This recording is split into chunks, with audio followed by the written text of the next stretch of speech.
السلام علیکم دوستوں، ساتھیوں، میرا نام ہے نادر علی اور آج ہم بات کریں گے محبت کی ایک نشانی کے بارے میں۔ ہندوستان کے شہر آگرہ میں ایک ایسا شاہکار موجود ہے جسے دنیا تاج محل کے نام سے جانتی ہے۔ 42 ایکڑ پر پھیلا ہوا یہ تاج محل جہاں اپنے آپ میں خوبصورتی کی ایک نادر مثال ہے، وہیں پہ اس کے اندر کافی غم اور تکلیف کے بادل بھی سمائے ہوئے ہیں۔ ناظرین، تقریباً 400 سال پہلے بنائی گئی یہ خوبصورت عمارت جہاں اپنے دور کی یہ سب سے بڑی اور سب سے خوبصورت بلڈنگ ہوا کرتی تھی، وہاں آج اسے دنیا کا 7واں عجوبہ بھی کہتے ہیں۔ اس عالیشان عمارت کو بنانے میں 20,000 مزدوروں نے صبح شام اپنا خون پسینہ بہایا اور یہ عمارت 1 یا 2 سال میں اپنے وجود میں نہیں آئی۔ تقریباً 22 سال تک مسلسل 20,000 مزدوروں نے دن رات کام کیا، اس کے بعد یہ عالیشان عمارت پایہ تکمیل تک پہنچی۔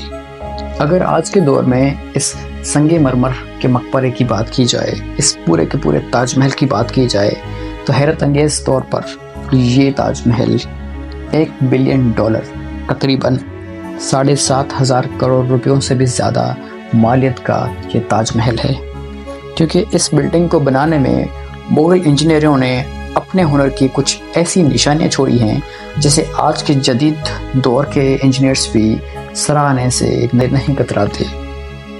اس مین بلڈنگ کو ایسے ڈیزائن کیا گیا ہے کہ اس کا جو اہم دروازہ ہے جہاں سے انٹر ہوا جاتا ہے تاج محل میں، اگر ہم وہاں سے اسے دیکھیں گے تو دور سے یہ پوری کی پوری عمارت بہت بڑی نظر آتی ہے۔ جیسے جیسے ہم دروازے کے قریب جاتے ہیں تو یہ عمارت چھوٹی ہوتی جاتی۔ تاج محل کے جو 4 مینار ہیں، ان 4 میناروں کو بھی اس طرح سے ڈیزائن کیا گیا تھا کہ وہ حقیقت میں سیدھے نہیں بلکہ باہر کی طرف جھکے ہوئے ہیں۔ اس کے علاوہ مغل انجینئرز جو تھے وہ یہ بھی چاہتے تھے کہ اگر خدا نخواستہ کل کو کوئی زلزلہ آ جاتا ہے تو زلزلے آنے کی صورت میں یہ مینار گر کر تاج محل کے اوپر نہ گرے اور اس عمارت کو نقصان نہ پہنچائے، اور اگر یہ گریں بھی تو تاج محل کی اپوزٹ ڈائریکشن میں جا کے گرے، مطلب کہ باہر کے ڈائریکشن میں گرے، جس سے تاج محل محفوظ رہے۔ تو آئیے جاننے کی کوشش کرتے ہیں کہ آخر وہ کیا وجہ تھی جس کی بنا پر جو لوگ تاج محل کو بنا رہے تھے وہ لوگ نہیں چاہتے تھے کہ ذرا بھی خراش آئے تاج محل کو، ذرا بھی کوئی نقص اس میں پیدا ہو، کیونکہ تاج محل کو بنانے کے لیے اتنے لاجکس کا استعمال کیا گیا ہے جسے عام انسان آج تک نہیں سمجھ پایا۔ تو آئیے ان سارے رازوں سے پردہ اٹھاتے ہیں، کہانی کو شروع کرتے ہیں وہاں سے جہاں سے تاج محل کو بنانے کا خیال آیا۔ یہ اس دور کی بات ہے جب آج کا پاکستان اور ہندوستان اس سارے علاقے میں مغلوں کا ہولڈ ہوا کرتا تھا۔ وہ دور مغلوں کا ایک نایاب دور تھا۔ یہ اس زمانے کی بات ہے جب مغل شہنشاہ کا چھوٹا بیٹا 15 سال کا ہو چکا تھا اور آگرہ کے محل میں ان کی برتھ ڈے پارٹی منانے کے لیے ایک عالی شان تقریب کا انتظام کیا گیا تھا۔ خرم مغل شہنشاہ کو بہت عزیز تھا۔ جب ہی ایک عجیب و غریب روایت انہوں نے مخاطب کروائی، وہ یہ تھی کہ جتنے سال کا خرم ہوتا اور جتنا اس کا وزن بڑھتا رہتا تھا، اس حساب سے ہیرے جواہر ایک ترازو میں رکھے جاتے اور دوسرے میں خرم کو بٹھایا جاتا، مطلب کہ اسے تولا جاتا تھا ہیروں میں۔ کچھ ٹائم کے بعد خرم کی شادی بادشاہ سلامت کے دوست ایک وکیل کی بیٹی کے ساتھ کر دی گئی، جس کو ممتاز محل کے نام سے جانا جاتا ہے۔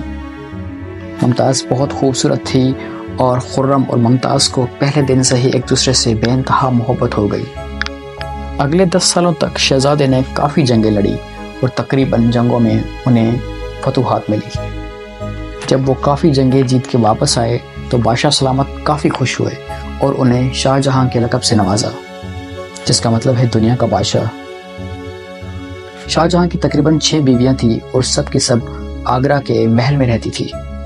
ان سب بیویوں میں سے شاہ جہاں سب سے زیادہ محبت ممتاز سے کرتے تھے، اور وہ جب واپس آتے تو اپنا زیادہ تر وقت ممتاز کے ساتھ ہی گزارتے تھے۔ وقت تیزی سے گزر گیا اور 4 سالوں کے بعد 1621 میں بادشاہ سلامت کی وفات ہو گئی۔ شاہ جہاں نے اپنے والد صاحب کی 7 سال کے بعد اپنے والد صاحب کی گدی سنبھال لی اور وہ بادشاہ سلامت بن گئے۔ شاہ جہاں کے وقت میں مغل سلطنت اپنے عروج پر تھی وہ آج کے ہندوستان، پاکستان اور افغانستان تک پھیلی ہوئی تھی۔ شاہ جہاں اپنے سارے فیصلے لیا کرتا تھا اور ممتاز بیگم پیچھے رہ کر انہیں صلاح مشورہ دیا کرتی تھی، جس بات کا کسی کو علم نہیں تھا، حتیٰ کہ ان کی اور بیویوں کو بھی اس بات کا علم نہیں تھا۔ جب شاہ جہاں نے تخت کو سنبھالا، 1 سال کے بعد پھر سے دشمنوں نے مغل سلطنت پر حملہ کر دیا اور شاہ جہاں پھر سے جنگوں میں مصروف ہو گئے۔ شاہ جہاں ان جنگوں میں پھر سے سرخرو ہوئے اور وہ فاتح قرار دے دیے گئے۔ شاہ جہاں اپنی فتوحات کا جشن ہی منانے والے تھے کہ انہیں ایک بری خبر ملی کہ ممتاز بیگم جو ان کا 14واں بچہ پیدا کر رہی تھی، ان کی طبیعت نہایت خراب ہو گئی اور 17 جون 1631 کو ممتاز بیگم اس جہاں سے چلی گئی۔ شاہ جہاں جو جشن منانا چاہتے تھے وہ جشن ایک دم ہی ماتم میں تبدیل ہو گیا۔ شاہ جہاں نے تقریباً 8 دن تک اپنا کھانا پینا بند کر دیا تھا اور 2 سالوں تک انہوں نے کوئی موسیقی تک نہیں سنی۔ ممتاز بیگم نے مرنے سے پہلے شاہ جہاں سے ایک آخری خواہش کی تھی، وہ خواہش تھی کہ ان کی قبر دنیا کے خوبصورت ترین مقبرے میں بنائی جائے۔ اس ایک خواہش کے لیے شاہ جہاں نے اپنی پوری دولت اور پوری زندگی وقف کرنے کا ارادہ کر لیا۔ ممتاز کی وفات کے کچھ ہی عرصے بعد مطلب 1632 میں تاج محل کی سنگ بنیاد رکھی گئی۔ وہیں سے کام شروع ہوا تاج محل بنانے کا۔ تقریباً 20,000 مزدوروں کو اور پتھر تراشوں کو پوری کی پوری سلطنت سے اکٹھا کیا گیا، سب کے سب کو آگرہ منگوایا گیا، کیونکہ ممتاز کی قبر جو تھی وہ یمنا ندی کے پاس تھی اور یمنا ندی کے پاس اس قسم کا مضبوط تاج محل بنانا کسی چیلنج سے کم نہیں تھا، کیونکہ وہاں کی جو زمین تھی وہ کچی زمین تھی اور اگر تاج محل کی بنیاد بنا سوچے سمجھے وہاں پہ رکھی جاتی تو کبھی بھی وہ خواب پورا نہیں ہو سکتا تھا۔ اس لیے مزدوروں نے یہ سوچا کہ اس زمین کے اطراف میں کافی کنویں کھودے جائیں جب تک کہ وہاں پہ خشک زمین نہ ملے۔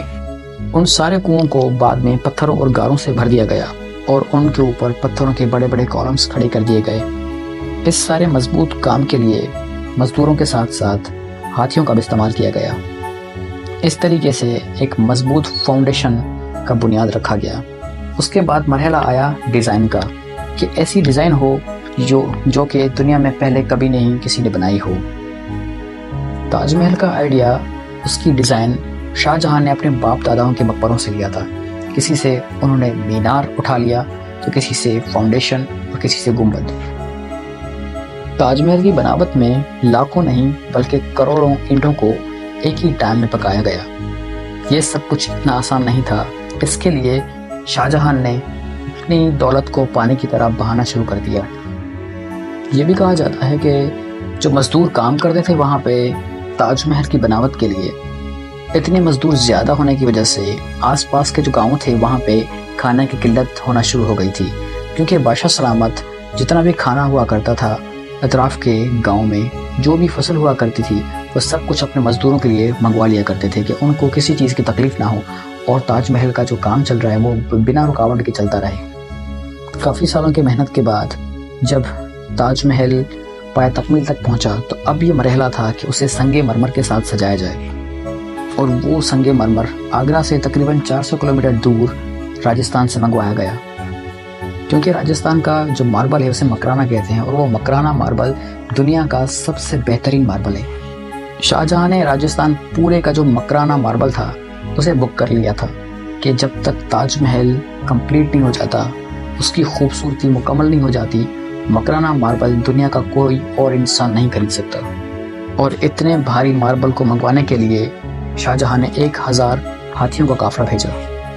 اب جب مرحلہ آیا تھا تاج محل کی ڈیکوریشن کا تو اسے پیٹرا ڈورا کے ساتھ ڈیکوریٹ کیا گیا تھا۔ اب پیٹرا ڈورا ہوتا کیا ہے؟ وہ یہ ہوتا ہے کہ پتھر کو تراش کے اس کے اندر دوسرے رنگین پتھر کو بھرنا، مطلب کہ ایک پتھر کے اندر تراش کے آپ اسے ڈیزائن میں کنورٹ کرو اور اس ڈیزائن میں دوسرے رنگ کے پتھر کو سمو لینا، اسے پیٹرا ڈورا کہتے ہیں۔ تاج محل کی خاص باتوں میں ایک بات یہ بھی ہے کہ ایک دن میں تاج محل 4 رنگ تبدیل کرتا ہے۔ سورج نکلنے سے پہلے تاج محل بالکل بلیک رنگ کا ہو جاتا ہے، بلیک رنگ کا شیڈ دیتا ہے۔ جیسے ہی سورج نکلتا ہے تو یہ پنک شیڈ دیتا ہے، اور دوپہر کے وقت تاج محل کا اصل روپ نظر آتا ہے، ایک دم سفید، ایسے جیسے کہ نیلے آسمان پر ایک چمکتا ہوا موتی ہو۔ اور جب سورج غروب ہو جاتا ہے تو یہ پوری کی پوری بلڈنگ گولڈن رنگ کی ہو جاتی ہے۔ اور تاج محل کا کام 1654 میں ختم ہو گیا، مطلب کہ تاج محل ایک دم تیار ہو گیا تھا۔ شاہ جہاں اپنی محبوبہ کے لیے دنیا کا خوبصورت ترین مقبرہ بنانے میں کامیاب ہو گیا تھا۔ شاہ جہاں 74 سال کی عمر میں اس دنیا سے کوچ کر گئے، اور جب وہ اس دنیا سے چلے گئے تو اپنی محبوبہ کے آغوش میں تاج محل میں ہی دفن کر دیے گئے۔ امید کہ آپ کو میری یہ ویڈیو پسند آئی ہوگی۔